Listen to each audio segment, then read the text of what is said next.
Question number 11 last question है, बताइए कि निम्नलिखित कथन सत्य हैं या असत्य, कारण सहित अपने उत्तर की पुष्टि कीजिए। तो हमको ये बताना है ट्रू है या फॉल्स, सही है या फिर गलत है, और रीजन भी देना है कि सही है तो क्यों सही है और गलत है तो फिर क्यों गलत है।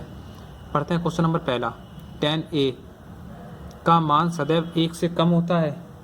आइए चलिए देखते हैं क्या है रीजन इसके पीछे और सही है गलत। तो 11 का फर्स्ट कह रहे हैं 10A का मान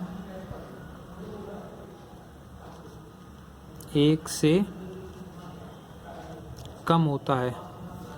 देखिए आइए इसके लिए जो हमने अभी तक पढ़ा है वही करते हैं। यहाँ पे एक फिगर ड्रॉ कर लेते हैं और ये हो गया 90, AB इसको ये मान लेते हैं तो समझ में आएगा आप लोगों को। ABC देखिए A तो 10A इसके लिए निकालते हैं। तो ये एंगल हो गया, इसके सामने वाली साइड लंब, 90 के सामने वाली कर्ण, और ये हो जाएगी हमारी आधार। अब देखिए 10A के लिए पूछा गया था तो 10A इक्वल टू क्या होता है, लंब बटे आधार, लंब L अपॉन A, या फिर इसको ऐसे लिख सकते हैं लंब बटे आधार।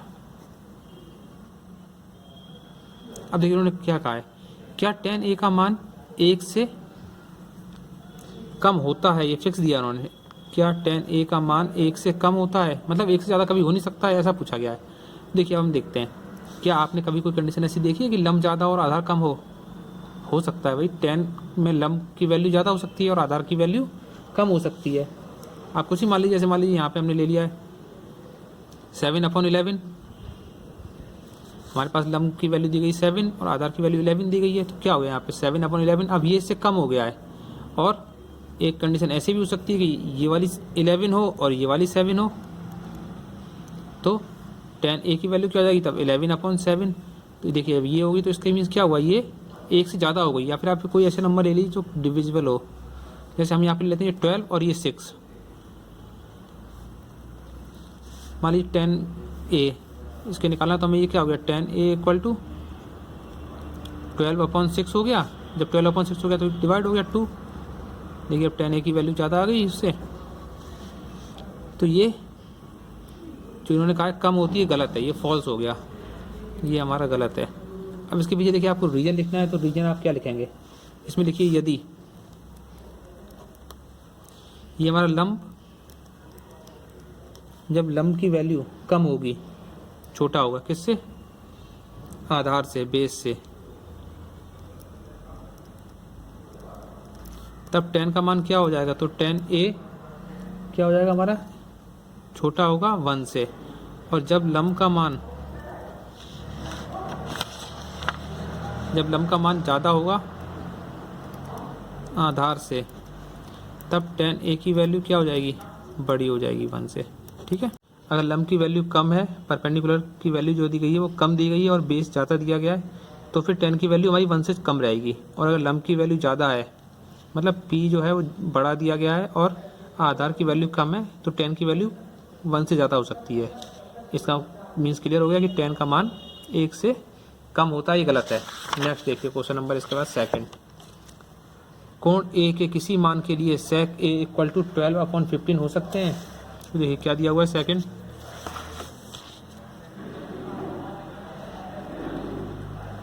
sec A 12/5 12/5 हो सकता है क्या। देखिए फिर से हम sec A 12/5 हो सकता है, तो एक फिर से ड्रॉ कर लीजिए आप फिगर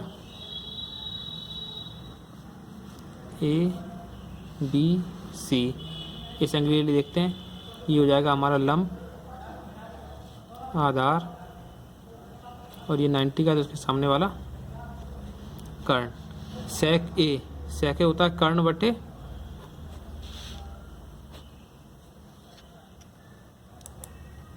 sec हो जाएगा कर्ण बटे आधार।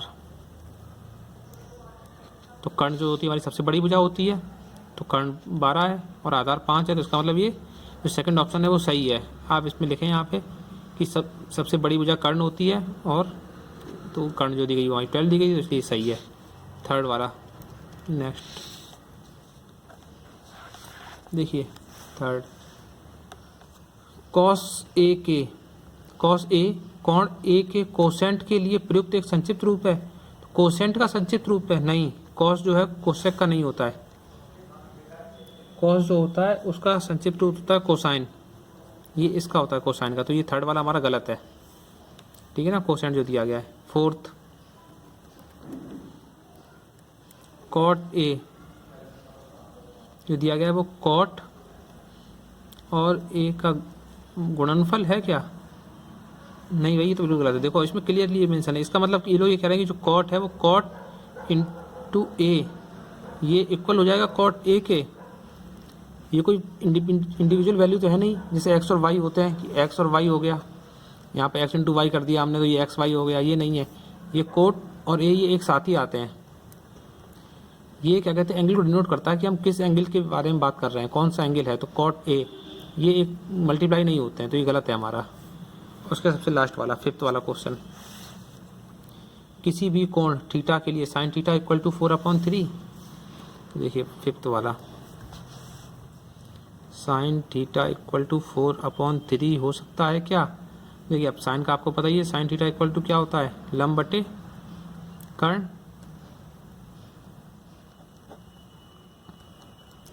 तो ये इक्वल टू क्या है, 4/3। क्या कभी ऐसा हो सकता है कि कर्ण छोटा हो लंब से? इसमें क्या दिखा रहे हैं, देखिए अब लंब 4 दिया है और कर्ण 3 दिया है, तो ये पॉसिबल नहीं है, ठीक है ना। अगर यहाँ पे 3/4 होता तो ये पॉसिबल हो जाता, ये पॉसिबल नहीं है क्योंकि 3 कर्ण छोटा नहीं होगा लंब से, कर्ण बड़ा होगा। सबसे बड़ी वजह कर्ण होती है ट्राइंगल में, 90 डिग्री के सामने वाली जो एंगल साइड होती है वो सबसे बड़ी होगी। ओके, क्लियर हो गया होगा। चलिए।